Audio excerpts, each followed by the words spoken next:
Sebelumnya mari kita buka acara dengan membaca doa sesuai dengan keyakinan dan agama masing-masing. Doa dimulai.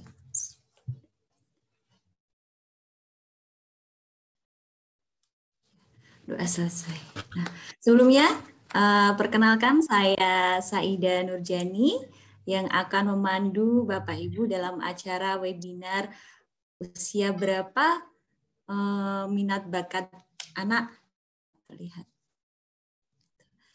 Sebelumnya saya akan bacakan susunan acara pada hari ini. Yang pertama nanti pembukaan, kita sudah membuka tadi dengan doa. Kemudian yang kedua ada sambutan dari Ketua Yayasan Sayyidah Maryam Al-Qila. Yang ketiga nanti saya akan membacakan V atau CV dari pembicara. Kemudian nanti yang keempat adalah pemaparan materi. Yang kelima ada tanya jawab. Yang terakhir adalah penutup. Dilanjutkan foto bersama. Nanti di akhir acara kami juga akan mengirimkan link untuk Bapak Ibu yang membutuhkan sertifikat di acara webinar pada hari ini. Ya, langsung saja kita masuk ke acara yang kedua karena tadi kita sudah membuka dengan berdoa bersama-sama. Acara yang kedua adalah sambutan dari Ketua Yayasan Sayyidah Maryam Al-Qila kepada Miss Sari, kami persilakan. Bismillahirrahmanirrahim. Suara saya terdengar ya? Ya, terdengar. Oke. Sebentar.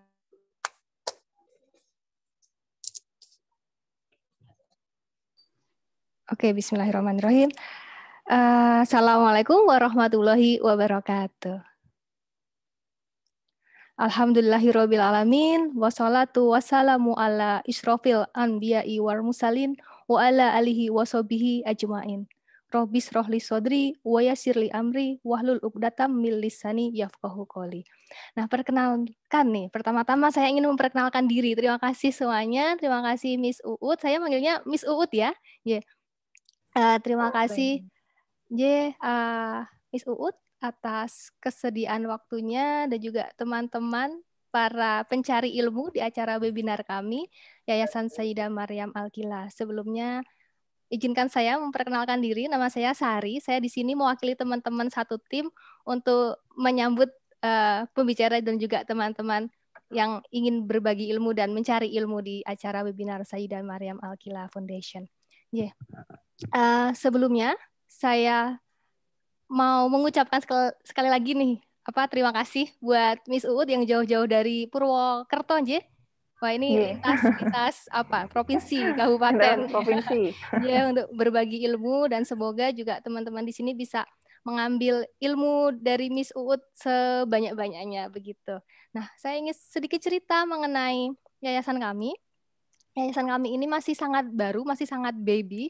Kami berdiri di Desember akhir 2020 dengan semangat ingin menyebarkan pendidikan berkualitas untuk semua. Nah, Yayasan Sayyidah Maryam Al-Qila sendiri punya beberapa unit usaha yang semuanya dalam bidang pendidikan. Ada Go English, ada Al-Qila Institute yang bergerak di bidang riset dan juga pendampingan pembelajaran, ada Al-Qila School yang kami akan membuka kelas pertamanya di tahun ini, insya Allah mohon doanya. Ada Al-Qila Store yang support mendukung program-program unit kami dan juga literasi Himawari yang ada di Nganjuk. Sedikit cerita terkait Al-Qila School. Tahun ini insya Allah kami akan membuka TKA dan TK ini sebenarnya untuk semua gitu, semua kalangan dan tidak memandang suku, agama, ras kayak gitu. Dan kami juga menyediakan beasiswa bagi mereka yang memang membutuhkan gitu. Jadi monggo kalau mau mendaftarkan putra-putrinya atau putra-putri teman-temannya direkomendasikan untuk bergabung di sekolah kami. Kami juga membuka kesempatan bagi teman-teman semuanya yang mau ikut berpartisipasi dalam program kami dalam bentuk menjadi orang tua asuh dan juga kami membuka donatur begitu. Nanti bisa dikulik-kulik, diintip-intip website kami dan juga Instagram kami begitu. Dan ya sebelum saya mengakhiri kata sambutan ini, sekali lagi saya mengucap terima kasih dan juga mohon doanya semoga apa yang kami inisiasi, kami lakukan di Yayasan Sayyidah Maryam Al-Kila mendapat barokah, mendapat kemudahan dan juga bermanfaat bagi banyak orang. Sekian dari saya, selamat belajar dan hewan, tetap sehat, tetap semangat. Wassalamualaikum warahmatullahi wabarakatuh.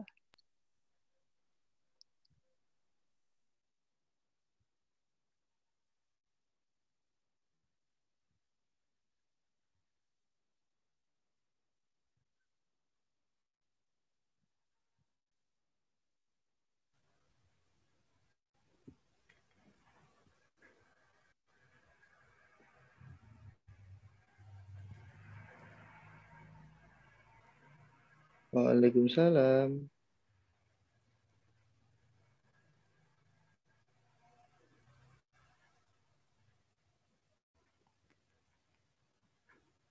Miss Saida, suaranya nggak terdengar ya, Miss?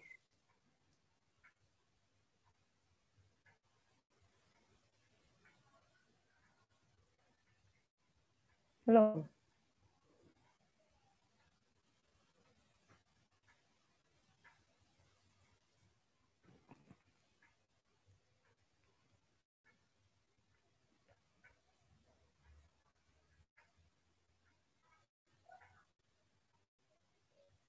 Belum, Miss.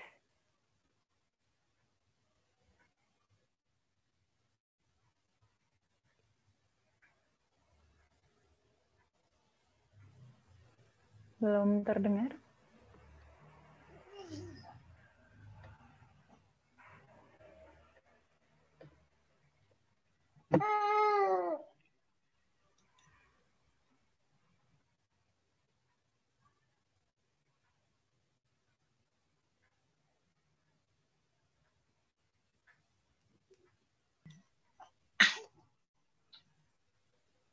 Belum. Halo Tante Cinta, sini dong, Uyum.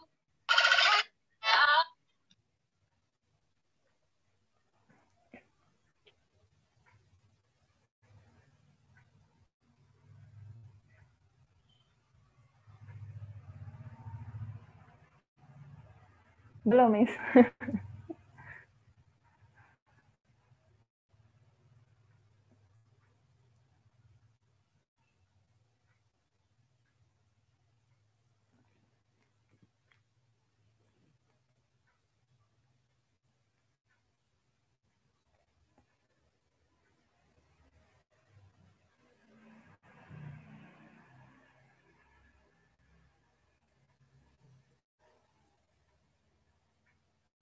Ya, mohon maaf ada kesalahan teknis. Ya. Sebentar.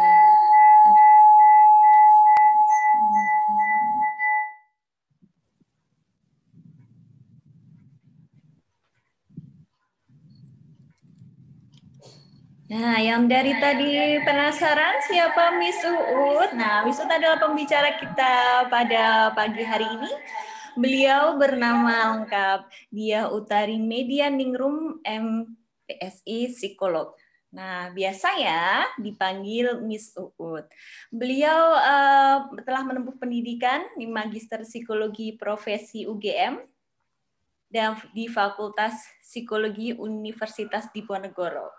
Kemudian beliau juga banyak sekali pengalaman yang sudah beliau dapatkan.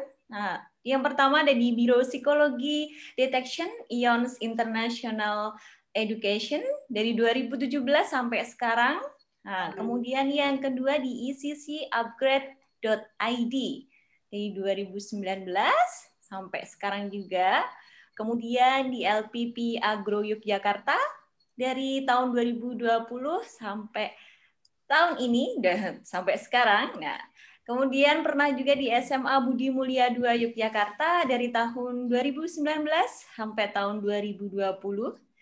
Dan kemudian beliau juga dosen LB, dosen luar biasa di Universitas Jenderal Ahmad Yani Yogyakarta. Nah, tanpa membuang waktu, kita langsung saja sambut Miss Uut untuk pembicara kita pada hari ini untuk menyampaikan materi webinar pendidikannya. Kepada Miss Uut, kami persilakan. Baik, Assalamualaikum warahmatullahi wabarakatuh. Selamat pagi. Uut, suaranya terdengar? Halo? Ya. Halo. Dengar suara saya? Oh ya, sudah. Oh, sudah. Oke, baik. Sekali lagi, Assalamualaikum warahmatullahi wabarakatuh. Waalaikumsalam. Selamat pagi. Saya ucapkan terima kasih banyak kepada Miss Sari dan juga Miss Saida yang sudah mempercayakan sesi belajar pada pagi hari ini kepada saya, yang mana saya juga sebenarnya masih dalam proses belajar. Jadi harapan saya tentunya kita akan sama-sama bertukar informasi di sini dan sama-sama saling membagi pengalaman, begitu ya. Kalau saya mungkin dari segi praktis dan teorinya, tapi mungkin ada yang pengalaman-pengalaman dari Bapak Ibu sekalian di sini yang belum saya alami, terutama dalam pengasuhan secara real, begitu ya. Karena saya juga belum berkeluarga. Tapi apapun itu, mudah-mudahan nanti sedikit banyak ilmu yang sudah saya peroleh ketika belajar di kampus kemarin dan juga ketika berpraktik sebagai psikolog sepanjang tahun ini, sejak lulus 2017 kemarin hingga hari ini dapat bermanfaat untuk kita semua nantinya. Gitu.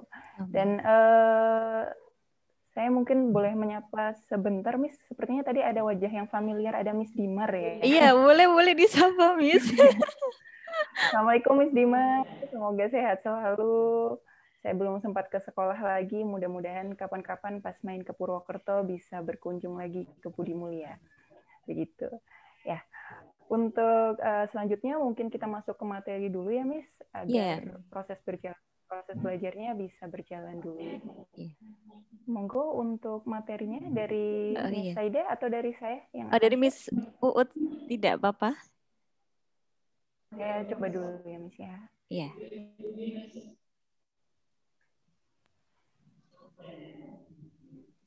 Oh, atau ini aja ya, dari Miss aja. Iya. Udah Miss, udah. Hasil kita share nih. Setelah terjadi trouble.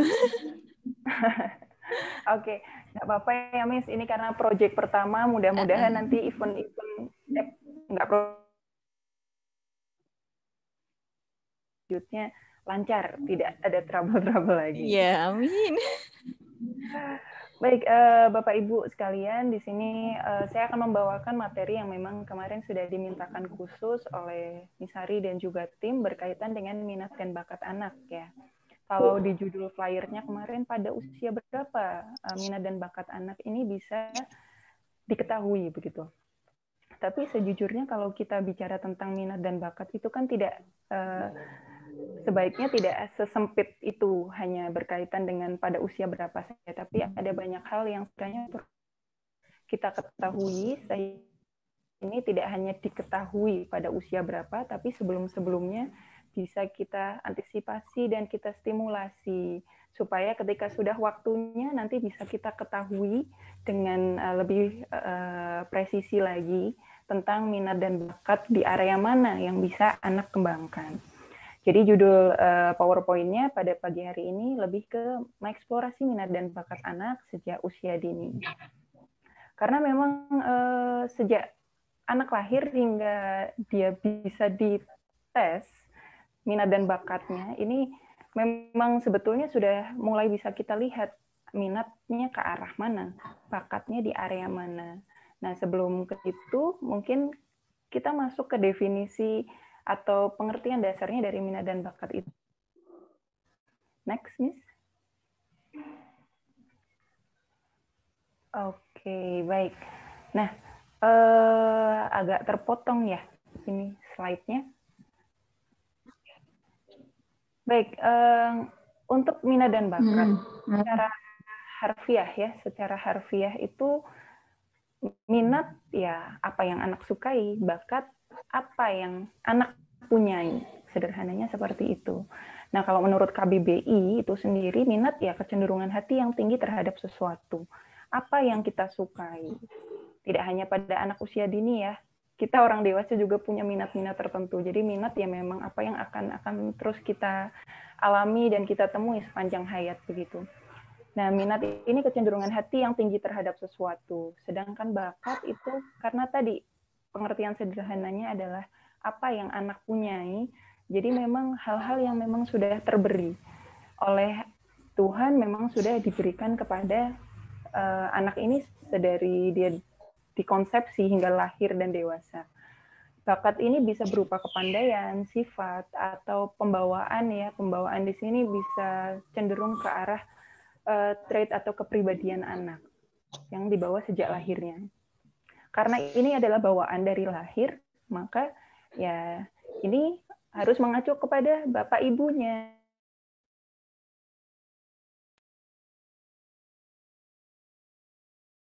Bakat atau mungkin kecenderungan kepribadian bisa kita konfirmasi juga ke ayah ibunya demikian atau tidak. Biasanya sih demikian begitu ya. Jadi minat tadi lebih ke arah apa yang disukai oleh individu, kalau bakat apa yang sudah memang dia miliki sedari lahirnya. Next. Nah, kalau kita bicara tentang minat atau bakat, biasanya kalau di kalangan psikologi, itu teori yang paling sering dijadikan acuan atau dijadikan referensi adalah teori kecerdasan majemuk ini, atau multiple intelligence. Nah, berdasarkan teori atau konsep kecerdasan majemuk, ini diyakini bahwa konsep pendidikan yang berjalan selama ini memang cenderung lebih fokus ke arah pemahaman bahasa, keterampilan berbahasa, dan juga matematikanya begitu. Mudah-mudahan sih pendidikan yang berjalan semakin ke sini semakin aware dengan banyaknya potensi, tidak hanya pada dua area ini saja. Nah, berawal dari ide itu, kemudian pencetus teori ini menemukan bahwa ada banyak area yang sebetulnya bisa dieksplorasi oleh anak, dan jika ditekuni kemudian bisa menjadi keunggulan oleh anak itu sendiri. Itulah makanya disebut multiple atau majemuk. Artinya tidak hanya dua itu saja, tadi bahasa dan matematika, tapi ada banyak hal lainnya. Nah, hal lainnya yang di luar bahasa dan juga matematika ini ada visual spasial, ada kinestetik, musikal, interpersonal, intrapersonal, dan naturalistik. Mungkin sedikit saja akan saya jelaskan sedikit ya. Kalau visual spasial ini biasanya area kelebihan anak lebih kepada kemampuan koordinasi matanya. Mata, pengamatan di area ini biasanya dia sangat menikmati aktivitas kreatif seperti begitu. Matematika, kinestetik, musikal, interpersonal. Iya, itu tadi. Kok man?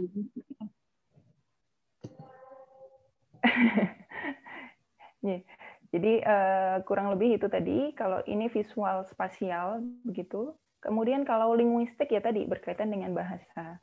Anak biasanya menikmati aktivitas membaca begitu, karena dengan membaca dia akan bisa menemukan kosakata-kosakata baru. Nah, biasanya anak-anak yang linguistiknya bagus, ini juga secara verbalnya dia bagus juga, meskipun tidak selalu demikian begitu ya. Karena kecerdasan majemuk ini kan tadi mengatakan bahwa tidak hanya satu area saja yang menjadi kelebihan anak, tapi bisa jadi dalam satu anak ini ada banyak potensi di area kecerdasan yang lain gitu.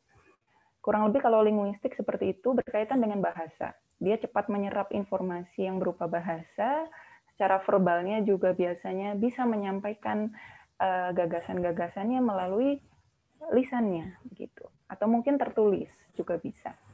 Kalau logika matematis berkaitan dengan angka dan hitung-hitungan. Udah menghafal deret angka, berhitung 1 sampai 100 mungkin tidak jadi masalah buat dia. Kemudian menghafalkan tabel perkalian dan konsep hitungan lainnya gitu. Kalau kinestetik ini berkaitan dengan keterampilan olah gerak tubuhnya. Anak-anak yang punya kelebihan di area kinestetik ini seringkali kalau belum diketahui melalui psikotes atau observasi yang kontinu, biasanya seringkali disalahartikan sebagai anak-anak yang hiperaktif, nakal, pecicilan begitu ya. Nah, ini memang perlu diluruskan. Pada satu titik nantinya perlu diluruskan, dikonfirmasi melalui psikotes seperti itu. Nah, kalau kecerdasan musikal tentunya berkaitan dengan kepekaan nada, irama, gitu ya. Dengar lagu bisa langsung niruin nadanya dengan sempurna, nggak belira-beliru begitu. Nah, ini mungkin kepekaan musikalnya bagus. Dikasih musik, kemudian dia bisa mengikuti dengan memainkan nada yang sama menggunakan gitar atau pianonya. Berarti kemungkinan besar kepekaan musikalnya ini bagus. Kalau interpersonal ini kaitannya dengan relasi dengan orang lain, dengan orang lain. Jadi biasanya anak-anak yang punya kelebihan di area ini senang bersosialisasi. Dia senang bermain dengan banyak orang, dia senang ketemu dengan banyak orang. Ke mall itu senang ya, karena ramai begitu. Dan aktivitas-aktivitas yang membuat dia bisa berinteraksi dengan banyak orang ini bisa menjadi kenikmatan tersendiri buat dia dan berpotensi menjadi sumber motivasinya di kemudian hari. Kemudian intrapersonal. Nah, kalau inter tadi keluar yang berkaitan dengan orang lain, kalau intra itu lebih ke dalam. Anak-anak yang intrapersonalnya bagus ini biasanya cenderung reflektif ya. Dia senang berpikir. Dia punya pemikiran yang mandiri, senang berpikir sendiri. Kemudian bisa menentukan tujuan yang ingin dicapainya sendiri. Anak-anak usia segini, maksud saya anak-anak dengan kelebihan di area ini, biasanya kalau sudah usia-usia menengah, anak usia menengah hingga remaja itu biasanya senang nulis diary semacam itu ya. Senang menyendiri begitu. Menyendirinya bukan arti menarik diri dari lingkungan sosialnya ya, bukan semata-mata seperti itu, tapi dia memang butuh ruang untuk merefleksikan banyak hal, mengevaluasi dirinya, punya kepekaan yang lebih secara sosio-emosional. Kalau naturalistik ini dari kata dasarnya saja nature ya, jadi berhubungan dengan apa yang ada di sekitarnya, alam dan seisinya. Anak usia ini biasanya sangat aware dan sangat peduli dengan hal-hal yang berkaitan dengan kondisi lingkungan sekitarnya. Kebersihan, kemudian pentingnya untuk memelihara tanaman, semacam itu. Biasanya dia tertarik di area-area itu. Kemudian dalam perkembangannya sebenarnya ada satu jenis kecerdasan lagi yang ditambahkan di dalam teori ini, yaitu spiritual. Ya, yang kaitannya dengan koneksi kita dengan Sang Pencipta. Begitu. Hanya saja memang itu agak belakangan munculnya kecerdasan spiritual itu. Selanjutnya, nah kalau tadi kita sudah mengenal beberapa area kecerdasan yang sangat mungkin dieksplorasi dan juga ditekuni oleh anak, diminati dan ditekuni. Sekarang kita lebih dalam lagi harus mengenal tentang tahapan perkembangannya anak. Kenapa saya di sini membawa atau memperkenalkan konsep tentang tahapan perkembangan kognitif? Karena apapun yang dipelajari anak, bahkan kita sendiri sebagai orang dewasa itu kan dasarnya dari proses kognitif ya, atau proses berpikir gitu. Kinerja otak kita kalau mau belajar sesuatu ya, kita harus prepare dulu secara kognitifnya untuk belajar begitu. Nah, secara umum, ini salah satu teori yang juga paling sering dijadikan landasan ketika kita membahas tentang perkembangan kognitif atau kemampuan berpikir anak. Di sini ada 3 tahapan yang umumnya dikenal. Nah, tahapan pertama ini yang paling basic adalah tahapan sensori motor, biasanya usia 0 sampai 2 tahun. Anak-anak di usia ini mengenal dunia dan seisinya, termasuk bapak, ibunya, kemudian kasih sayang orang dewasa di sekitarnya ini melalui koordinasi sensori antara visual dan juga motor. Nah, anak usia segini kan biasanya suka mulai belajar pegang-pegang ya, meraba, meremas, yang semacam itu, memasukkan benda-benda ke mulutnya. Nah, dengan aktivitas-aktivitas itulah sebenarnya dia mulai mengenal benda-benda yang ada di sekelilingnya, objek-objek yang ada di sekelilingnya, termasuk orang-orang yang menjaga dia sehari-harinya dengan menyentuh, melihat, gitu. Makanya karena ini masih basic sekali, sangat kecil ya kemungkinannya untuk bisa kita ajari 8 sampai 9 area kecerdasan yang tadi disampaikan di PowerPoint yang sebelumnya begitu. Nah, kalau masuk di tahap yang kedua, ini ada praoperasional. Tahap praoperasional ini sebenarnya terbagi lagi menjadi 2 tahap. Nah, praoperasional secara umum memang dari 2 sampai 7 tahun. Tapi tahapan pertamanya itu dari 2 sampai 4 tahun. Biasanya Bapak Ibu pasti sudah mengenal golden age ya, usia emas. Nah, di usia golden age ini biasanya memang area-area usia itu tadi 2-4 tahun sampai mau masuk TK biasanya ya.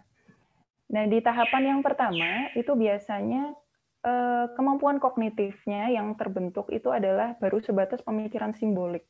Pemikiran simbolik artinya bahwa benda, objek-objek di sekitarnya itu bisa dia pakai untuk merepresentasikan sesuatu.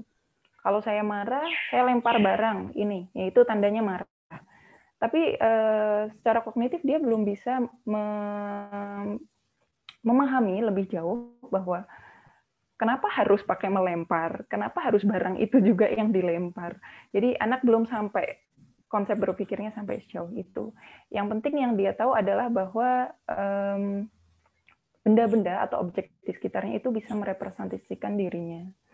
Kemudian yang ciri umum lagi yang paling pasti muncul adalah tahap egosentrisme ini. Anak usia segini percaya bahwa dunia itu ya hanya berputar di sekelilingnya aja gitu. Kemudian orang-orang di sekitarnya ya hanya harus perhatian kepada dirinya saja. Makanya di usia segini kan anak-anak biasanya sering banget ya berantem dengan saudaranya begitu. Karena apalagi kalau usianya sama gitu, sama-sama 3 tahun mungkin atau sama-sama di antara range itu tadi. Karena sama-sama egosentris ini tadi, sehingga masih sulit untuk diajak berbagi, diajari untuk sharing dan caring dengan orang lain di sekitarnya. Tahap kedua dari 4 sampai 7 tahun ini sudah lebih matang. Yang tadinya simbolik, dia lebih intuitif. Dia lebih kritis terhadap lingkungan sekitarnya. Jadi mulai pengen tahu, ini apa sih, itu apa sih, ini kenapa sih, itu kenapa sih. Mulai banyak bertanya, tapi sebetulnya juga belum terlalu memahami begitu. Artinya secara levelnya itu memang sudah lebih kritis, lebih meningkat, tapi dari segi kualitas juga belum terlalu jauh berbeda dengan tahapan yang pertama itu tadi. Nah, di usia 4 sampai 7 tahun ini sudah mulai bisa diajak bermain peran ya, begitu. Bermain sosiodrama begitu. Karena itu tadi pengembangan dari pemikiran simboliknya itu tadi dan dimatangkan di usia 4 sampai 7 tahun ini tadi. Nah, ini kalau mulai mau dimasuki atau kita ajari dengan value-value yang berhubungan dengan pendidikan karakter, nilai-nilai moral itu sudah mulai bisa sedikit demi sedikit. Tentunya dengan contoh konkret dari orang tuanya, dari guru-guru dan orang dewasa di sekitarnya. Tahap berikutnya adalah operasional konkret dari 7 sampai 11 tahun. Ini sudah masuk usia SD. Pemikirannya sudah lebih logis, sudah mulai nggak percaya ya dengan cerita-cerita semacam nabi, cerita-cerita horor itu biasanya mereka bukannya nggak percaya menolak mentah-mentah, tapi sudah lebih kritis lagi. Masa sih ada hantu di sana? Nggak ada. Pemikirannya sudah lebih real begitu. Dan anak usia segini sudah mulai bisa mengklasifikasikan hal-hal yang bisa dia lihat dan dia alami di kehidupannya sehari-hari. Sudah mulai tahu dengan pasti apa yang baik, apa yang tidak baik, mana yang betul, mana yang salah, begitu. Sehingga penguatan norma dan nilai-nilai karakter itu tadi bisa dikuatkan di usia ini. Yang terakhir adalah operasional formal, sudah masuk usia remaja. Semakin matang tentunya, kemampuan berpikirnya lebih logis, idealis, dan abstrak. Di usia ini dia sudah mulai bisa berpikir jauh ke depan, secara imajinatif dia sudah bisa membuat perencanaan, kira-kira kalau besar nanti mau belajar apa, mau jadi apa. Sehingga kalau mau menjawab pertanyaan yang ada di flyer tadi, di usia berapa anak bisa diketahui dengan pasti minat dan bakatnya, biasanya tes-tes minat dan bakat itu dilakukan di usia-usia ini. Memasuki usia SMP ya, sederhananya seperti itu. Karena di usia ini tadi pemikirannya sudah lebih konkret, artinya lebih konkret ini lebih fix begitu. Sudah lebih terarah apa yang dia sukai dan tidak dia sukai biasanya sudah lebih konsisten. sudah mulai bisa teramati dengan konsisten di area mana. Sehingga tes-tes intelijensi, kemudian minat dan bakat biasanya banyak dilakukan mulai di usia ini. Selanjutnya, oke, ini sederhana saja. Minat nggak sama dengan bakat. Iya, karena tadi di awal definisinya saja sudah demikian ya. Apa yang anak minati belum tentu sesuai dengan bakatnya. Begitu juga bakat anak belum tentu dia sukai. Sehingga penting bagi kita untuk mencobakan banyak hal sehingga anak bisa merasakan banyak hal. Dan juga orang tua perlu untuk tidak lebih open mind dan juga memberi kesempatan pada anak untuk menyukai hal-hal yang mungkin tidak disukai oleh orang tuanya ya. Karena zaman dulu sama zaman sekarang kan mungkin berbeda. Sehingga orang tua perlu lebih open mind bahwa sangat mungkin anak menyukai hal yang tidak pernah orang tuanya sukai sebelumnya. Karena itu tadi perkembangan zaman, banyaknya stimulasi dari lingkungan sekitarnya yang membuat anak punya kesempatan mencicipi banyak hal dan juga menjadi berminat terhadap banyak hal. Selanjutnya. Nah itu tadi, karena minat tidak selalu sesuai dengan bakatnya. Begitu juga dengan bakat tidak selalu disukai oleh si anak itu sendiri. Ada banyak faktor yang mempengaruhi perkembangan minat dan bakat anak itu sendiri. Secara umum ada internal, faktor-faktor internal dan juga eksternal. Internal ini tentunya yang asalnya dari diri si anak itu sendiri, yaitu genetik dan juga kepribadian. Ini yang paling umum. Kepribadian pun sebenarnya adalah salah satu aspek genetik ya yang dibawakan oleh Tuhan melalui orang tuanya, melalui kakek neneknya, dan pendahulu-pendahulu dalam keluarganya begitu. Sehingga anak bisa punya kepribadian tertentu. Nah, genetik ini sendiri bisa juga berkaitan dengan kondisi fisiologis anak, termasuk otaknya, kemampuan berpikirnya, kemudian kondisi tubuhnya secara fisiologis, atletis enggak, tinggi enggak, atau mungkin agak cabi, sebagian lainnya agak ramping. Nah, ini faktor-faktor genetis yang memang diturunkan, dibawakan oleh Tuhan kepada anak. Kepribadian, ada anak yang sangat malu, menyukai kerapian, ada juga yang sebaliknya. Nah, ini adalah hal-hal yang biasanya dibawakan atau terbawa dari orang tuanya itu tadi. Kemudian faktor eksternal. Faktor eksternal ya hal-hal yang terjadi di luar diri anak itu sendiri. Satu yang paling krusial menurut saya ya, semuanya krusial di sini, tapi ini kritis juga kalau diabaikan. Pola pengasuhan. Seperti yang mungkin Bapak, Ibu di sini sekalian sudah pernah mendengar, ada beberapa pola pengasuhan yang bisa diadaptasi kepada parenting anak atau pengasuhan anak sehari-hari. Nah, pola pengasuhan yang mana yang paling tepat? Biasanya pola pengasuhan yang tentunya memberikan kesempatan seluas-luasnya kepada anak untuk belajar, tetapi dengan disertai kontrol yang baik oleh orang dewasa di sekitarnya. Nah, pola pengasuhan seperti itu yang biasanya membuat anak punya kesempatan untuk tadi mencicipi banyak hal, sampai pada akhirnya dia menemukan yang betul-betul dia sukai, kemudian bisa dia tekuni dalam jangka panjang. Pola pengasuhan. Kemudian asupan gizi. Kenapa asupan gizi penting? Kembali lagi pada slide yang tadi sebelumnya bahwa dalam proses menemukan minat dan juga mengembangkan bakat, anak akan belajar dari lingkungannya. Proses belajar ini menggunakan apa? Ya menggunakan tubuhnya, termasuk otak dan tubuhnya secara keseluruhan. Sehingga asupan gizi yang cukup, yang sehat, akan menstimulasi kinerja otak lebih baik, sehingga daya serapnya dalam mempelajari sesuatu lebih oke juga.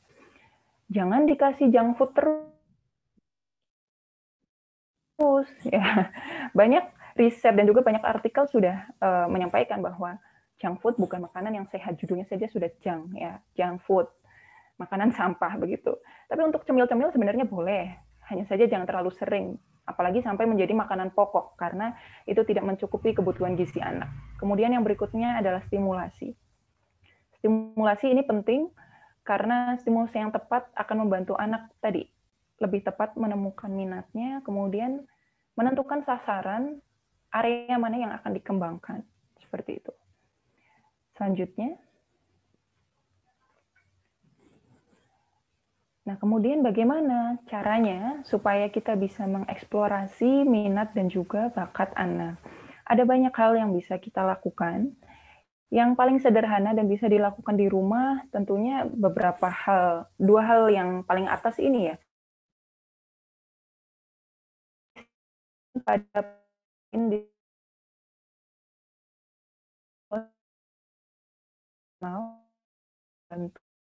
Bapak Ibu dan anak ini ke arah yang mana begitu.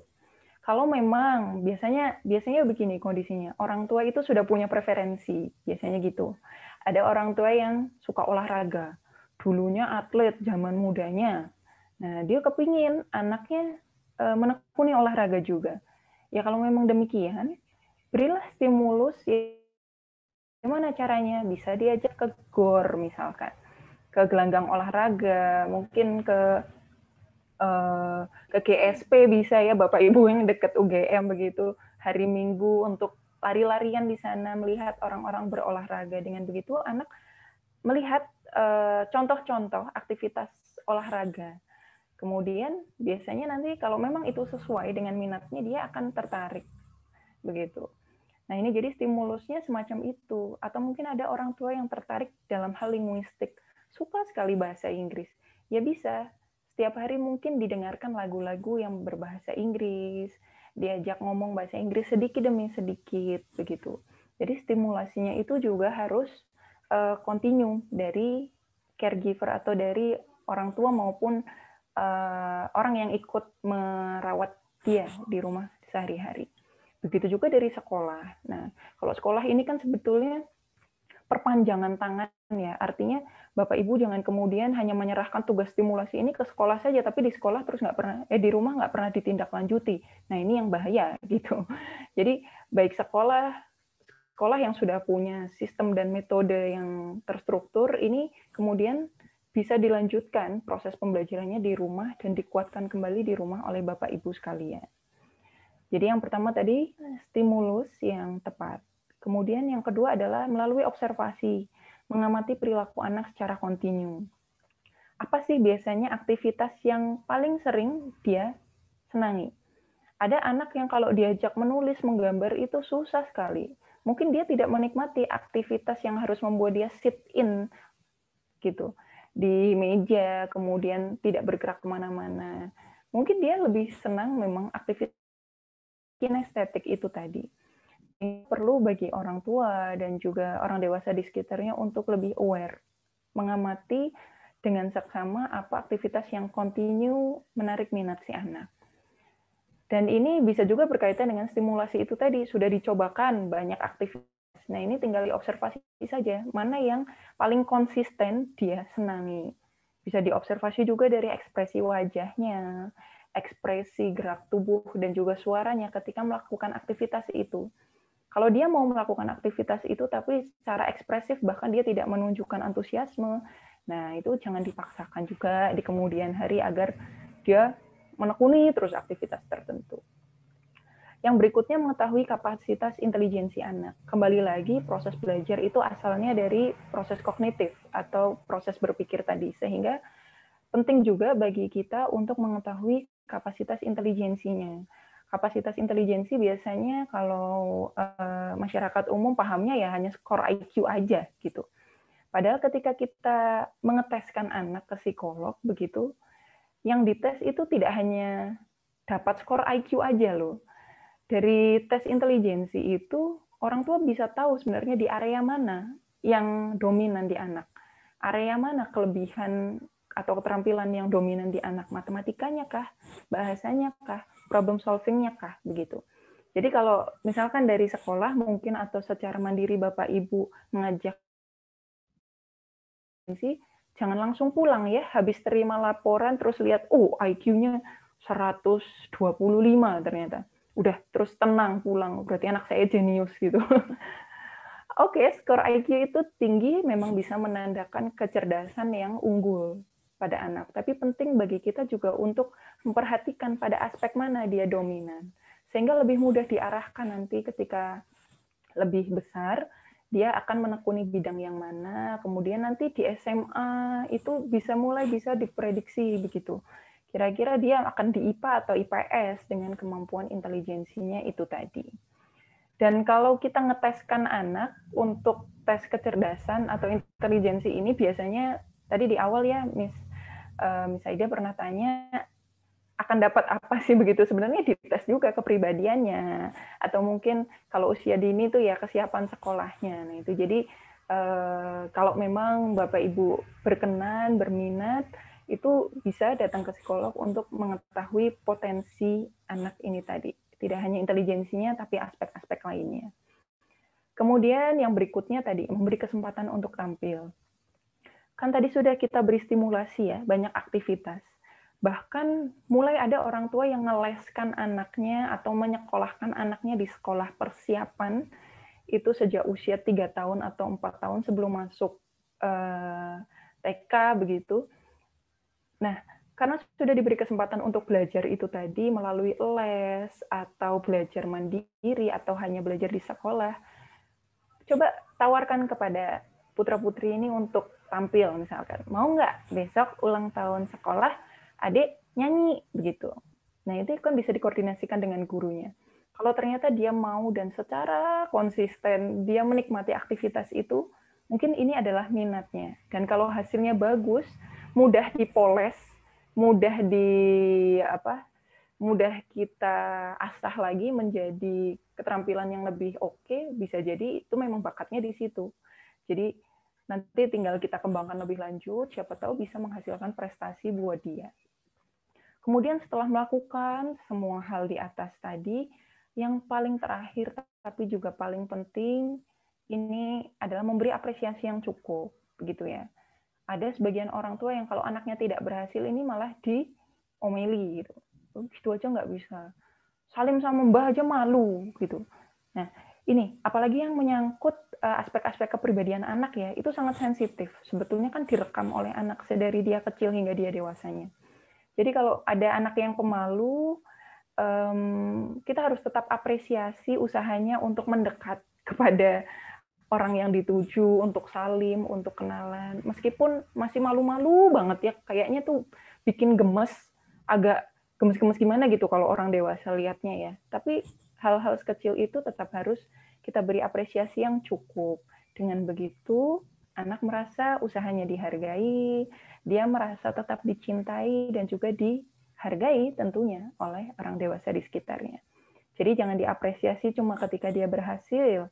Ketika dia gagal pun, apresiasi itu justru diperlukan supaya anak bisa kembali percaya diri yang tadinya drop ya karena merasa gagal, bisa menunjukkan apa yang diharapkan, dia bisa kembali percaya diri dan akan meningkatkan kemungkinan anak ini untuk kembali pede untuk tampil di kemudian hari. Dan apresiasi ini cukup saja, jangan berlebihan Bapak Ibu. Ada bentuk apresiasi yang berlebihan kan, ngapresiasi anaknya tapi jelek-jelekin anak tetangga. Nah ini apresiasi yang berlebihan. Sehingga apresiasi yang cukup adalah memberi dia apresiasi atas proses yang sudah dijalani dan ya sudah di situ aja, nggak perlu sambil jelek-jelekin anak yang lainnya atau rivalnya ketika bertanding seperti itu. Next. Nah, apa yang saya sampaikan berkaitan dengan apresiasi tadi berkaitan dengan quotes yang saya tuliskan di sini.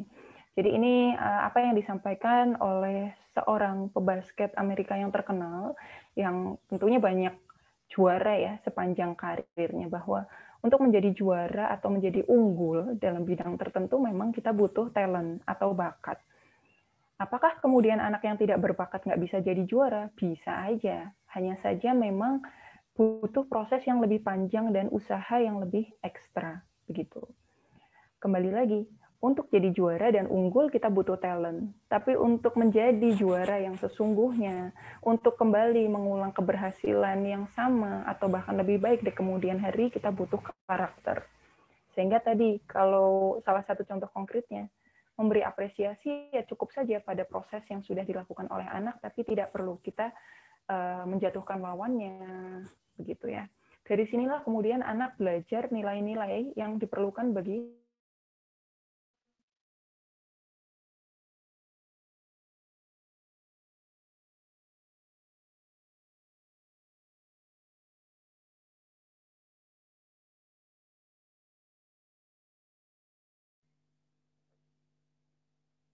Oke, sepertinya Miss Uut sempat menghilang. Oke. Mohon maaf Bapak Ibu, biasa ini ya kalau pakai online ini kendalanya ya begitu. Oke, tadi hanya melanjutkan sedikit saja. Bakat itu penting, tapi penanaman tentang nilai-nilai karakter itu juga penting, sehingga anak nantinya tidak hanya merasakan keberhasilan untuk dirinya sendiri, tetapi dia juga bisa belajar untuk menghargai kekalahan yang mungkin akan dia hadapi di lain kesempatan, menghargai potensi yang juga orang lain punyai, bahwa orang lain juga mungkin menang loh, gitu. Sehingga kamu tidak boleh tinggi hati yang semacam itu. Dan karakter-karakter positif seperti inilah yang nantinya akan membuat mentalitas yang tangguh pada diri anak, dan di kemudian hari sangat memungkinkan untuk memperbesar kemungkinan berhasilnya di dalam area-area yang tadi dia minati dan dia tekuni itu. Dan tugas siapa untuk membentuk karakter yang positif ini? Tugas Bapak Ibu sekalian dan juga Bapak Ibu guru, nggak cuma sekolah ya. Sekali lagi, jangan hanya menitipkan ke sekolah, gitu. Tapi juga harus dikuatkan dan juga justru ditanamkan terlebih dahulu di rumah. Bayangkan dalam 24 jam, anak lebih banyak menghabiskan waktunya dengan siapa? Dengan orang tuanya. Dengan Bapak Ibu guru, hanya seperberapanya, begitu ya. Sehingga penting bagi orang tua maupun sekolah sama-sama bersinergi agar karakter ini terbentuk secara positif, sehingga tadi minat dan bakat ini bisa dioptimalkan, gitu. Saya rasa yang terakhir hanya terima kasih ya, Miss Aida. Oke, paparannya hanya sampai di sini, dan mudah-mudahan nanti kita bisa saling sharing ya Bapak Ibu. Jadi tidak hanya dari saya. Kalaupun ada orang tua di sini yang punya pendapat atau jawaban berkaitan dengan nanti pertanyaan yang akan diberikan, boleh sekali Bapak Ibu membantu untuk memberikan perspektifnya kepada kami di sini. Begitu. Begitu Miss Aida, selanjutnya saya kembalikan kepada moderator. Terima kasih sekali Miss Uut, materinya luar biasa sekali ini. Sangat bermanfaat dan sangat luas sekali. Ada beberapa hal yang saya juga baru dapatkan di sini. Nah, sebelumnya saya akan mengingatkan rangkaian acara webinar ini tidak hanya hari ini saja, tapi juga akan ada yang lain dari bulan Maret sampai Mei. Kepada peserta yang ingin bertanya, kami persilakan bisa melalui chat bila terkendala, atau bisa langsung angkat tangan di sini, nanti saya tunjuk. Monggo Bapak. Ya, kami sangat terbuka sekali, apapun pertanyaannya, silahkan bisa disampaikan.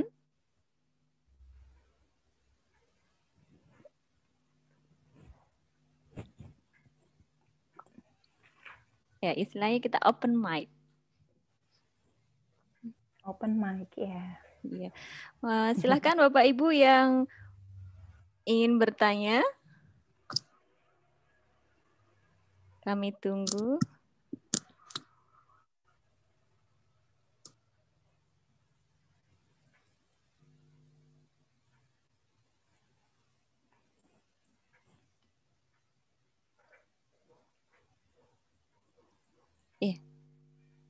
Ya, ini ada yang bertanya, Anggi Pradipta, Miss, bagaimana akibatnya jika kita mengabaikan masa golden age?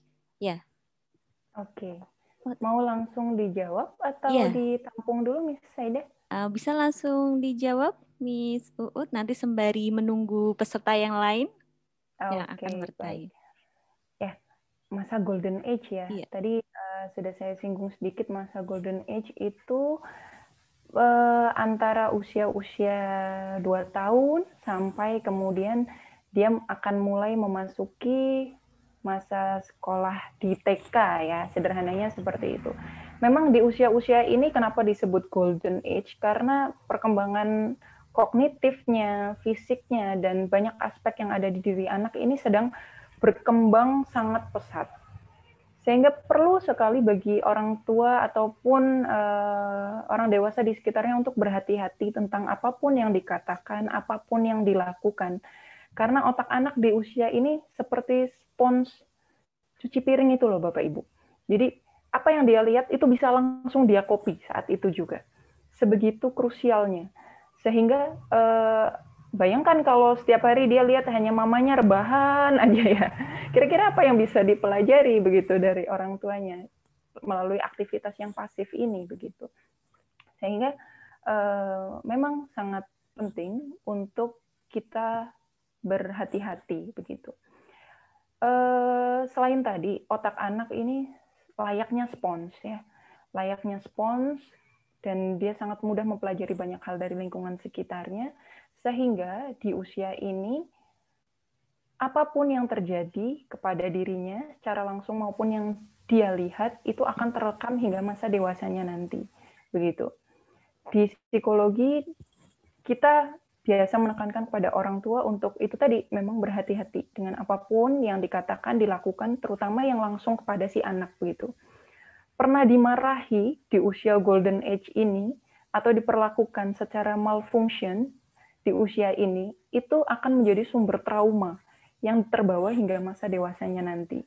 Begitu juga pengalaman positif yang dirasakan di masa golden age ini, itu akan menjadi pengalaman yang positif yang akan terus direkam hingga masa dewasanya nanti. Sehingga anak bisa tumbuh lebih sehat secara psikologis. Kalau di usia golden age ini dia juga menerima stimulasi yang positif, rasa cinta dan kasih yang hangat dari orang tuanya. Itu jadi seperti itu Bapak Ibu. Apa yang dia terima akan terus dia rekam dan menjadi bekal bagi dia dalam berinteraksi dengan dunianya ketika dia dewasa nanti. Kira-kira jika diabaikan bagaimana? Ya bahaya, begitu kan ya. Bahaya begitu. Karena bayangkan kalau dia setiap hari melihat orang tuanya bertengkar, apalagi sampai ada abuse di situ ya, kekerasan domestik.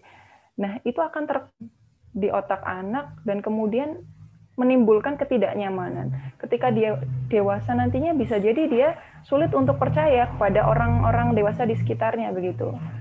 Apalagi misalkan sering lihat bapaknya mukulin ibunya ya ketika dewasa di usia-usia ini dia bisa saja terbentuk konsep di dalam pikirannya bahwa oh ternyata memukul, menampar, melempar sesuatu adalah salah satu cara yang boleh dilakukan untuk mengekspresikan dirinya. Nah kalau itu yang kemudian direkam dan dia pelajari hingga masa dewasanya, kalau sudah dewasa nanti ketika ada masalah ya dia akan bisa mengcopy pola penyelesaian masalah yang tidak sehat itu tadi begitu.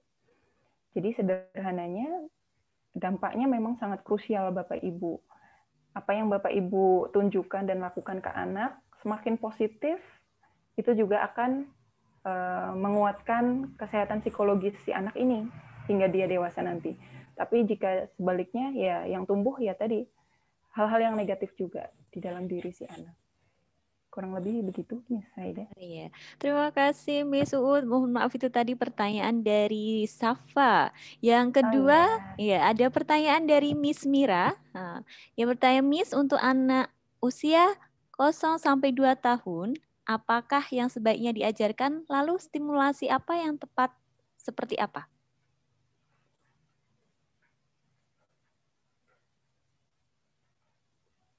Ya, itu Miss Uud bisa dijawab. Sepertinya sedang hilang sinyal nih Miss Uud. Cek Miss Uud. Ya, bila ada yang mau bertanya lagi bisa dituliskan langsung di chat. Nanti satu persatu akan dijawab oleh Miss Uud. Ini sepertinya Miss Uud sedang hilang sinyal. Ya, cek Miss Uud.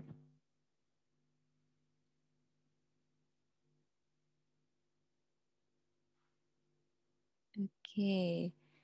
Ya, sebentar lagi Miss Uut akan kembali.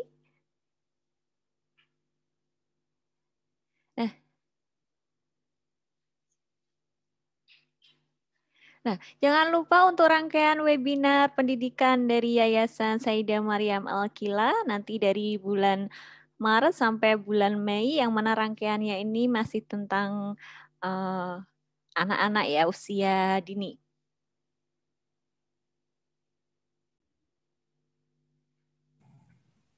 Miss Uut sudah kembali. Baik. Miss Uut sudah kembali.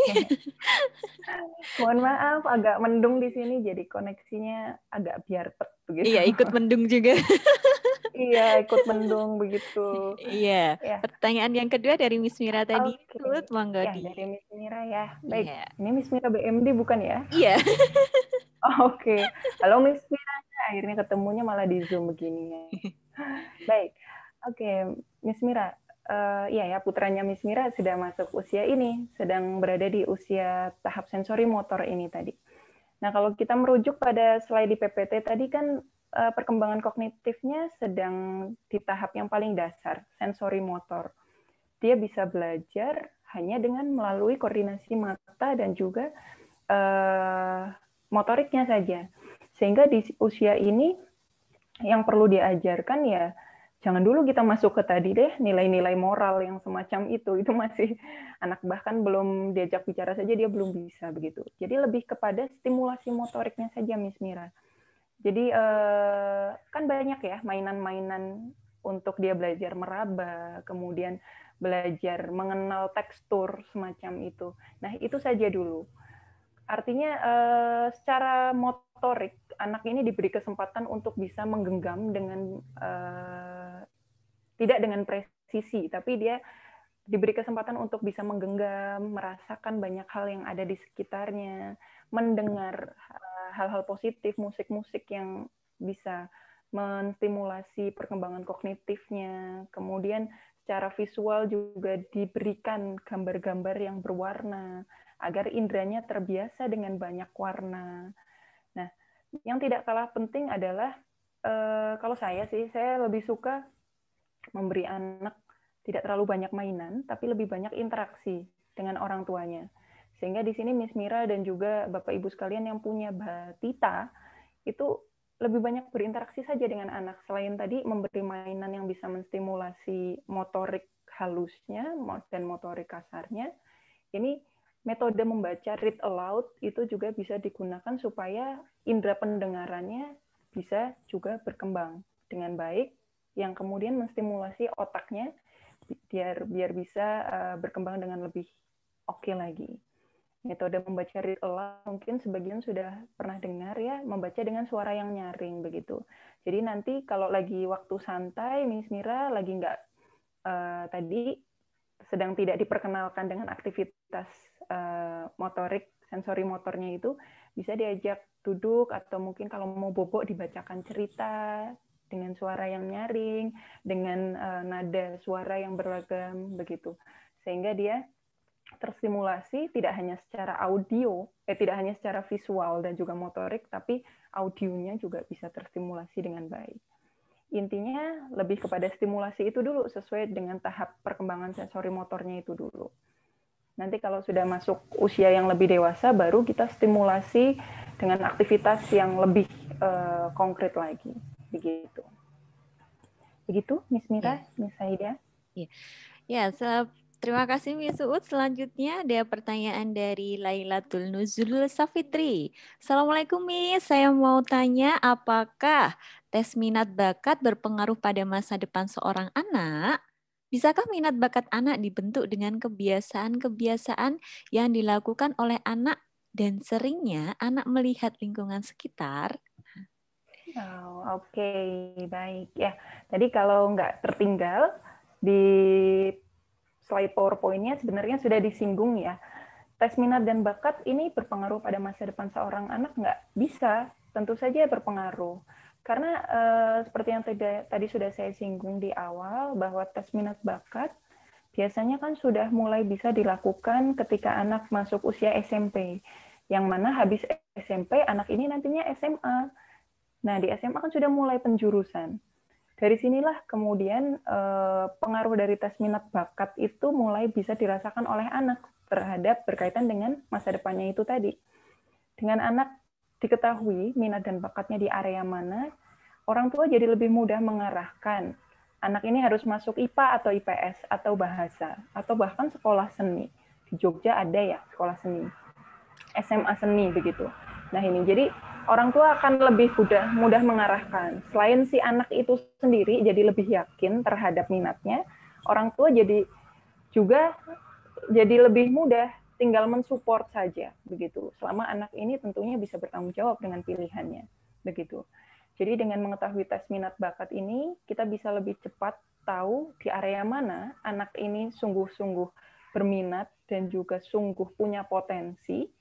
Kemudian nanti ketika dia sudah masuk usia SMA dan juga kuliah, kemungkinan dia akan bisa menentukan jurusan yang tepat untuk dirinya dan dengan penuh tanggung jawab akan bisa dia tekuni. Begitu. Jadi memang biasanya yang selama ini kami tes, kami konseling juga kan kebanyakan ini yang tes minat bakat ini. Nah, tes minat bakat ini karena anak sudah bisa terkonfirmasi begitu minatnya ke arah mana, kelebihannya di area mana, sehingga di SMA bisa tinggal kita masukin aja ke IPA IPS-nya gitu. Tentunya sambil dikonfirmasi ke anak ini beneran dia suka dan menikmati itu atau tidak begitu. Jadi kemungkinannya nanti dia nggak akan salah jurusan begitu. Kalau sudah SMA, sudah kuliah, sampai kerja juga nanti kemungkinan dia akan lebih presisi dalam menentukan profesi yang akan dia tekuni. Lalu bisa nggak sih dibentuk dari kebiasaan-kebiasaan yang dilakukan oleh anak dan seringnya anak melihat lingkungan sekitarnya? Bisa sekali. Kembali lagi tadi, sejak usia golden age hingga dia masuk usia SD ini kan pengamatannya itu menjadi salah satu sumber pembelajaran utama bagi anak. Jadi apa yang dia lihat, ya itu yang akan dia pelajari. Apa yang sering dia lakukan, itu juga yang akan membentuk kebiasaannya di masa dewasa nanti. Begitu. Jadi hati-hati Bapak Ibu kalau sering-sering nonton sinetron, boleh loh nonton sinetron. Tapi adik ini yang masih kecil, kalau bisa mungkin diajak main yang lain begitu sehingga hal-hal yang ada di televisi itu yang nilai-nilainya sebenarnya hanya bisa dipahami oleh kita yang orang dewasa ya, itu tidak kemudian tercampur kepada pemahaman si anak ini tadi. Jadi kalau mau ngajak adik nonton TV, ya tontonlah tontonan-tontonan yang seusianya. Jadi tadi memberi stimulus yang tepat, begitu. Kemudian seringnya melakukan kebiasaan tertentu, iya betul. Kalau anak sering dibiasakan, misalkan makan ngecap begitu ya, makan ngecap kemudian tidak segera dikoreksi, ya itu nanti yang kemudian akan terus terbentuk hingga masa dewasanya. Nah, kalau berkaitan dengan minat dan bakat ini ya, itu tadi, misalkan main gadget. Zaman sekarang kan anak preschool kadang udah dipegangin handphone begitu ya. Nah, kalau tidak segera kita awasi dan kita arahkan kepada aktivitas gadgeting yang sehat, itu ya kebiasaan itulah nanti yang akan terbentuk hingga masa dewasanya. Yang menjadi minat buat dia ya hanya aktivitas gadgeting itu tadi aja, tanpa tahu mana yang oke, mana yang tidak oke untuk dilakukan begitu. Sehingga sangat mungkin Bapak Ibu minat dan bakat ini ditemukan dan juga dibentuk berdasarkan aktivitas dia sehari-hari di rumah gitu. Kalau di sekolah saya yakin aktivitasnya lebih terkontrol. Karena Bapak Ibu guru di sekolah kan punya modul, silabus pembelajaran yang memang sudah terarah pada tujuan yang positif. Nah, kalau di rumah ini biasanya aktivitas lebih bebas, tidak bagi orang tua untuk belajar seperti hari ini supaya orang tua bisa tahu kira-kira bagaimana aktivitas yang bisa mendukung terbentuknya kebiasaan-kebiasaan positif pada anak. Kurang lebih seperti itu, Miss. Yeah. Mudah-mudahan bisa membantu. Iya, sangat membantu sekali, Miss Uut. Nah, pertanyaan selanjutnya ini ada dari Miss Dimar. Ya, anak saya 3 tahun. Apakah sudah ada tes minat bakat yang bisa dilakukan? Oke, baik, Miss Dimar. Untuk tes minat bakat, secara ilmiah, sejauh yang saya ketahui dan saya lakukan sebagai praktisi di lapangan, belum ada, Miss, untuk usia segitu tes minat bakat. Karena yang saya sampaikan sebelumnya berkaitan dengan tahapan kognitif anak. Di usia 3 tahun, ini bahkan sampai SD itu minatnya masih belum konsisten. Begitu. Secara kognitif anak ini bahkan belum tahu tujuan dari hal-hal yang mereka lakukan. Maksud dari apa yang mereka lakukan. Itu anak belum punya konsep yang jelas tentang hal itu. Kalau dan hal-hal yang menarik minatnya saja belum konsisten, bagaimana kita bisa mendiagnosa gitu ya, bahasa kedokterannya atau bahasa kami itu mendiagnosa atau mengkonfirmasi dengan pasti minatnya di sini, bakatnya di sini. Jadi memang belum, di usia itu belum ada, tapi di usia itu kita mulai bisa mengamati kira-kira kecenderungan aktivitas yang menarik untuk anak itu di area mana. Itu sudah mulai bisa teramati. Dan tentunya tidak hanya ketika usia 3 tahun, pengamatan itu harus terus berlangsung sampai nanti dia SD dan benar-benar bisa dites minat bakat itu tadi. Tes minat bakat tadi seperti yang saya sampaikan mulai masuk usia SMP biasanya. SMP akhir di atas. Mungkin usia-usia 14-15 itu baru mulai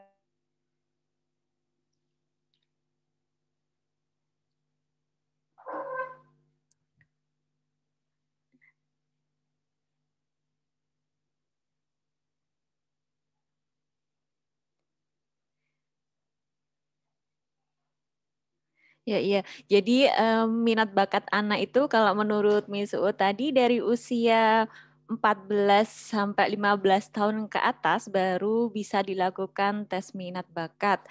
Di bawah usia tersebut tes minat bakat mungkin bisa dilakukan, tapi hasilnya masih banyak mengalami perubahan karena masih dalam faktor lingkungan dan belum dalam satu tujuan. Nah, ini sembari kita menunggu Miss Uut kembali hadir lagi karena mungkin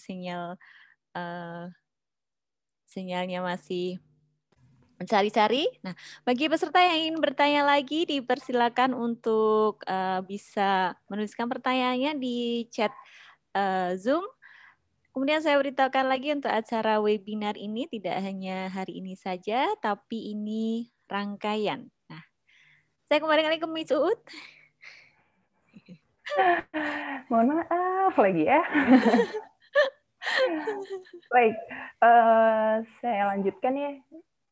Sedikit saja tadi berkaitan dengan pertanyaan Miss Dimar, yaitu tadi memang belum ada untuk metode pengetesannya untuk minat bakat di usia 3 tahun ini begitu. Tapi kita bisa observasi secara seksama, kemudian bisa kita lakukan pencatatan secara psikologis, itu bisa mulai diketahui kira-kira area mana yang secara konsisten memang disukai oleh anak begitu.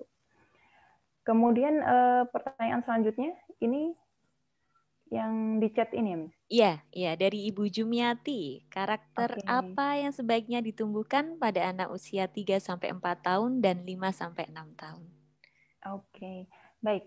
Mungkin nyambung ke pertanyaan Bu Lila ya di bawahnya. Jadi ini mirip-mirip begitu berkaitan dengan karakter. Karakter apa sih yang sebaiknya ditumbuhkan kepada anak di usia ini? Sebenarnya tidak hanya untuk perempuan saja ya, baik perempuan maupun anak laki-laki itu karakter yang harus ditumbuhkan ya kurang lebih sama di usia ini. Kembali lagi kepada kondisi atau tahapan perkembangan kognitifnya tadi di usia 3-4 tahun sampai 5-6 tahun ini kan kurang lebih mirip-mirip ya. Hanya saja kalau di usia 3-4 tahun ini belum bisa kita paksakan untuk bisa sharing begitu. Karena tadi memang tahapannya masih egosentris anak segini.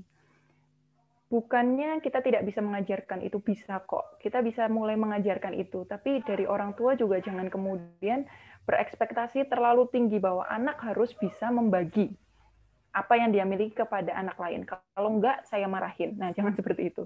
Karena kognitifnya ini memang belum sampai ke arah sana.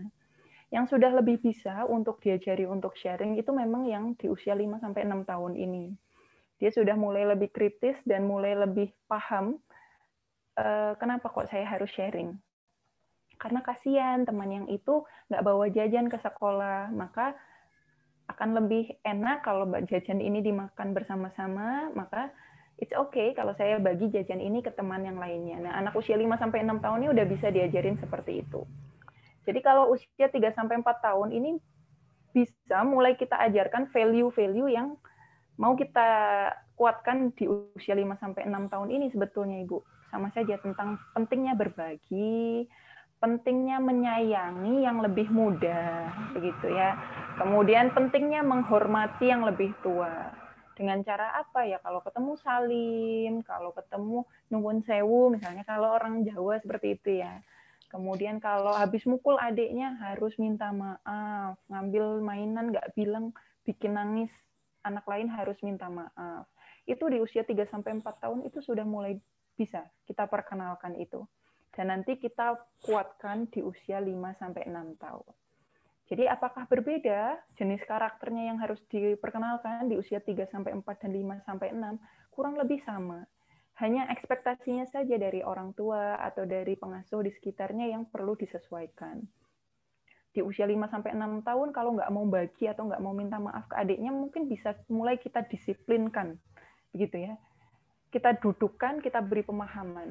Kalau dipukul itu sakit, Mas, Mbak, gitu. Adik mau nggak dipukul seperti itu? Anak sudah bisa mulai nalar. Iya, dipukul tuh sakit, aku nggak mau dipukul. Nah, usia segitu dia sudah mulai bisa berpikir sampai seperti itu. Tapi kalau yang 3-4 tahun ini kalau belum bisa minta maaf, habis ngeplak apa adiknya atau kakaknya ya, jangan kemudian kita disiplinkan dengan cara yang sama. Karena memang dia belum bisa, kognitifnya belum nyanda ke arah sana, begitu. Jadi ya sudah, please nggak apa-apa, ditenangkan saja, begitu. Jangan kemudian langsung dihardik karena kembali lagi di masa golden age dia seperti spons, kalau langsung dihardik, dikoreksi pada waktu itu mungkin justru akan membuat dia merasa sedih dan merasa tidak aman dan nyaman berada di sekitar orang dewasa yang ada di sekitarnya itu tadi, begitu. Jadi kurang lebih seperti itu untuk Bu Jumi dan Bu Lila. Terima kasih sekali Miss Uut. Ya, para peserta yang sangat interaktif sekali di acara webinar pendidikan ini. Mungkin sebagai penutup dari saya ingin bertanya juga, Miss Uut, boleh? Kalau dari Kaderangkan tadi kan kita harus observasi begitu ya Miss Uut. Nah, kira-kira ada batasan observasi tidak ya?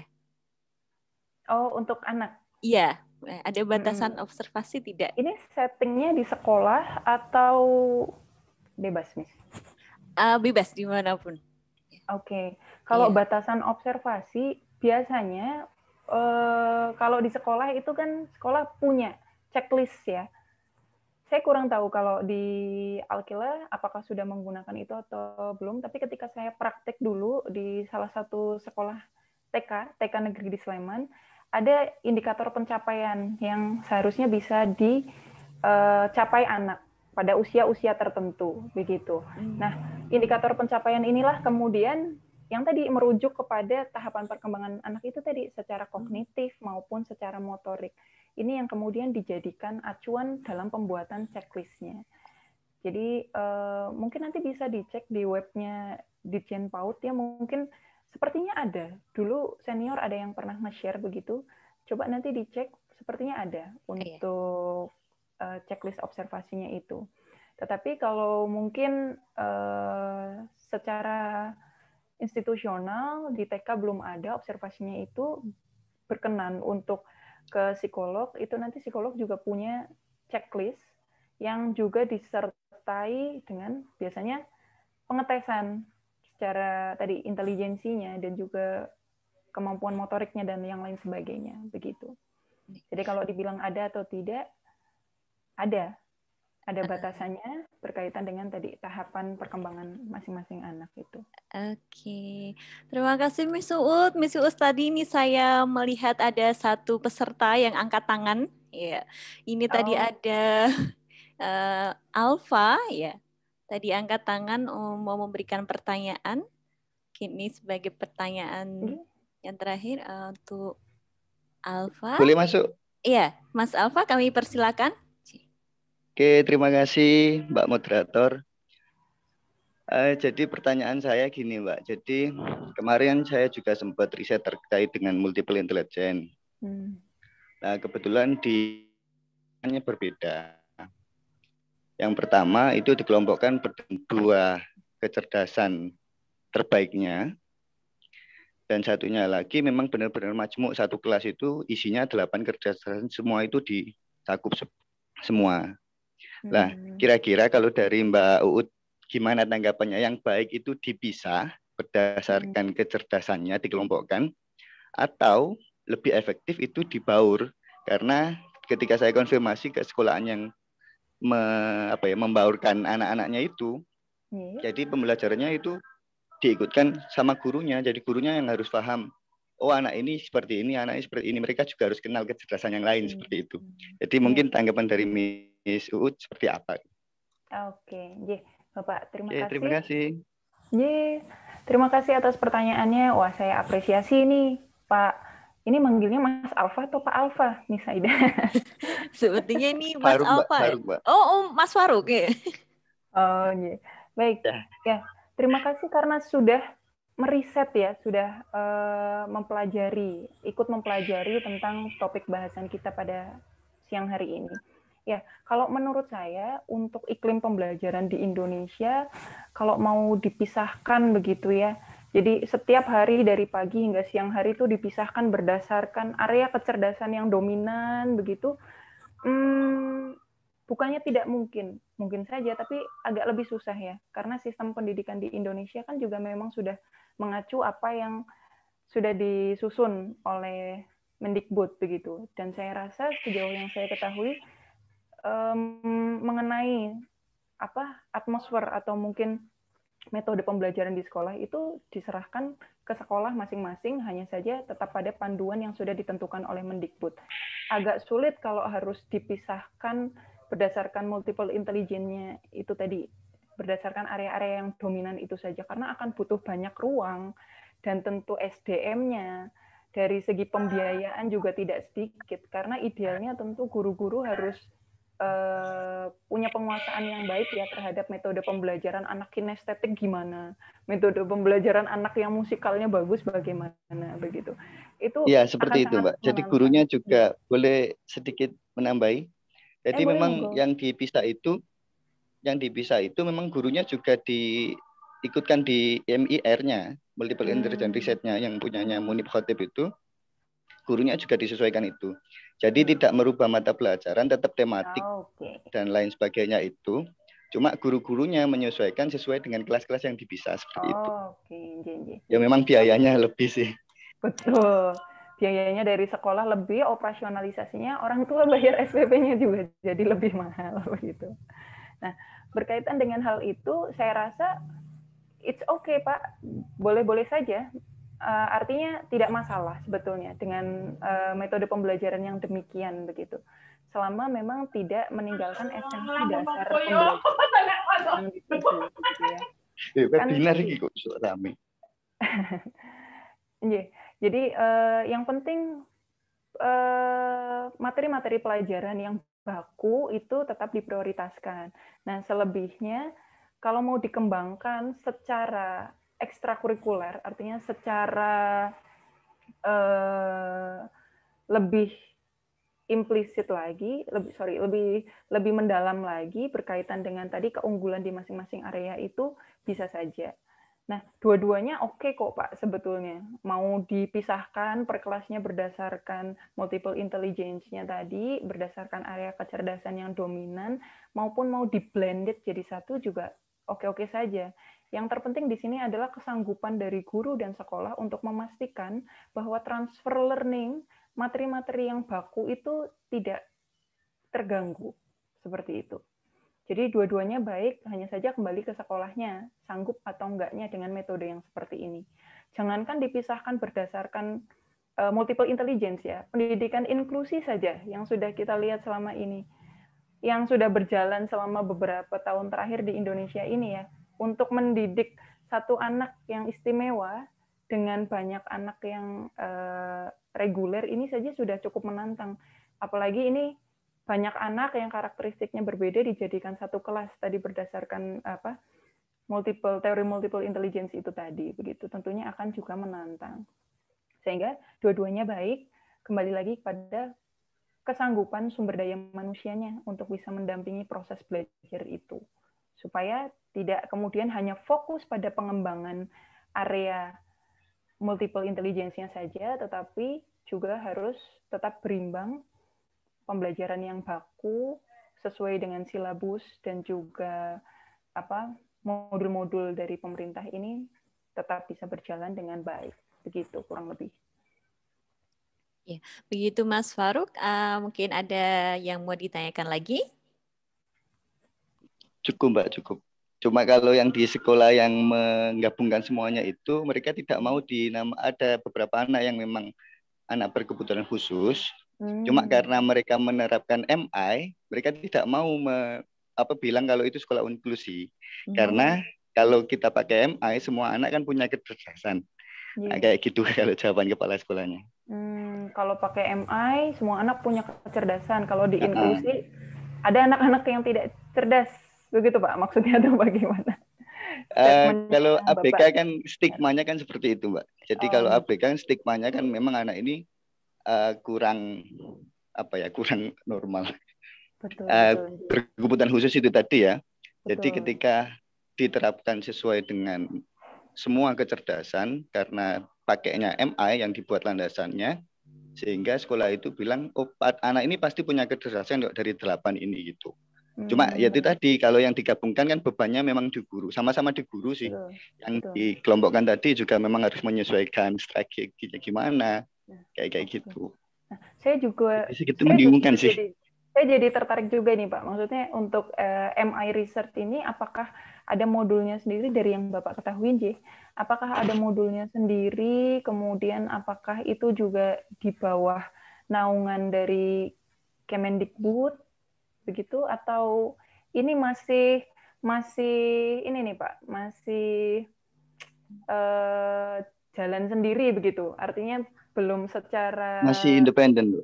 Oh, masih independen, J. Jadi kalau di Surabaya itu ada Multiple Intelligence Surabaya, MIS itu, sekolahnya Munib Khotib itu menggunakan beberapa indikator. Jadi sekolah-sekolah yang dikonsultani oleh oleh Munib Khotib itu menggunakan indikator-indikator yang disusun oleh tim Multiple Intelligence itu. Jadi ya sayangnya kalau pas masuk ruangan itu saya nggak boleh pakai alat perekam, nyatet dan sebagainya, nggak boleh.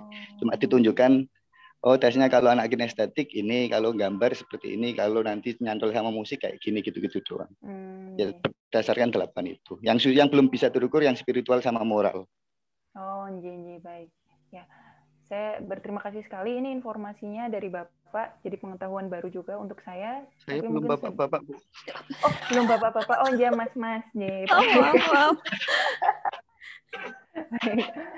Dari Mas ini tadi, Mas Sinten, Mas Alfa atau Mas Faruk dari Mas Faruk ini tadi. Terima kasih untuk informasinya dari Mas Faruk ini.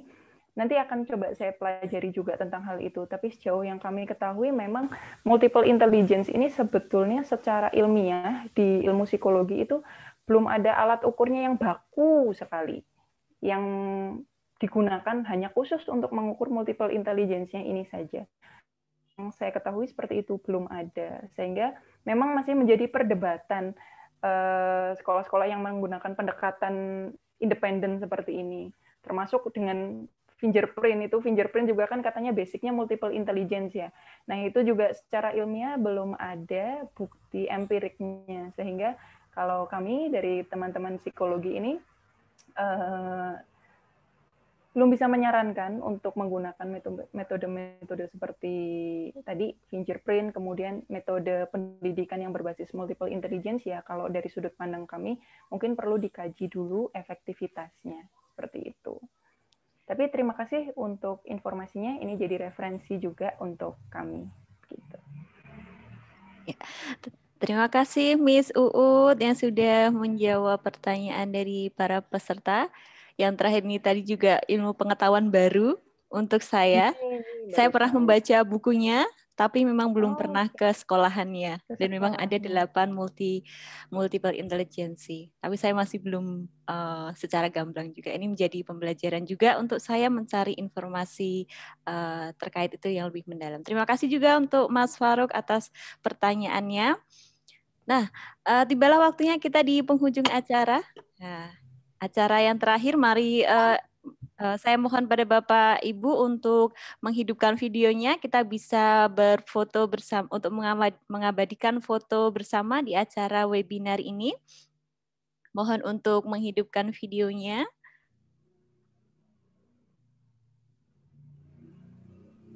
Ya. Nah, coba dihidupkan dulu. Kita akan mengabadikan foto acara hari ini.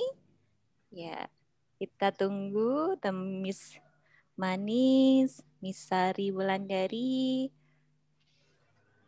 Lila, Zaza. Nah, kita akan foto bersama dulu Miss Sari Wulandari, Arneta, Zaza. Nah, kita akan foto bersama. Ya. Oke, Miss Sari Wulandari mungkin bisa dibuka video. Ya, Miss Sari Wulandari, Zaza. Ya, mungkin bisa. Nah, Safa. Ini Mira. Oke, 1, 2, 3. Mana senyum cantiknya dan senyum manisnya? Satu lagi, 1, 2, 3. Kita kasih tanda hati. Oke, terima kasih semuanya. Saya sangat senang sekali saya mewakili teman-teman dari Yayasan Sayyidah Maryam Al-Qila mengucapkan banyak terima kasih. Jangan lupa untuk mengikuti rangkaian webinar kami yang selanjutnya. Kita tutup dengan ya, sebelumnya saya ingatkan lagi juga untuk sertifikat yang membutuhkan sertifikat bisa langsung mengisi link yang ada di chat Zoom. Nah, nanti di sana tinggal klik, kemudian nanti mengisi nama dan mengisi partisipan di sana. Nanti akan langsung terkirimkan ke email Bapak, Ibu, Mas, Mbak sekalian yang hadir di acara webinar kali ini. Kita tutup dengan baca hamdalah bersama. Alhamdulillahirabbil alamin. Wassalamualaikum warahmatullahi wabarakatuh. Waalaikumsalam warahmatullahi wabarakatuh. Terima kasih semuanya. Terima kasih Miss Uut. Bapak Ibu, Mbak Maria. Ya, Miss Dima. Naila, terima kasih Miss Dima. Mas Nare. Miss Uut. Hai Naila. Miss Mira, Makasih, Miss Nare. Naila, Miss Manis, Miss Rani.